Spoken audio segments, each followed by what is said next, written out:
Mga kapuso, binaha po ang ilang bahagi ng Davao City kagabi.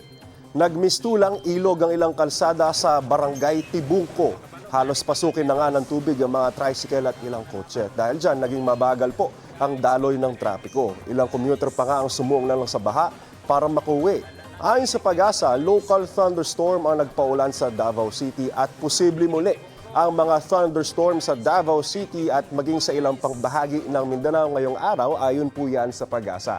Sa Caraga Region naman po at sa Southern Leyte ay shade line po ang magpapaulan at patuloy namang nagpapalamig ang hangin amihan kasama na po ang Metro Manila sa Luzon at sa ilang panig ng Visayas. Base po sa rainfall forecast sa Metro Weather, posible na po ang light to moderate rains ngayong umaga pa lamang sa ilang bahagi ng Cagayan Valley Region, ng Cordillera, Aurora, Quezon Province, Mimaropa Region, Visayas at ng Mindanao. Pagsapit po ng hapon o gabi ay uulanin na rin ang ilang pang bahagi ng ating bansa. Maging alert po mga puso sa heavy rains na maaaring magdulot ng baha o kaya naman ng landslide. Paalala po, stay safe and stay updated. Ako po si Anjo Pertiera. Know the weather before you go.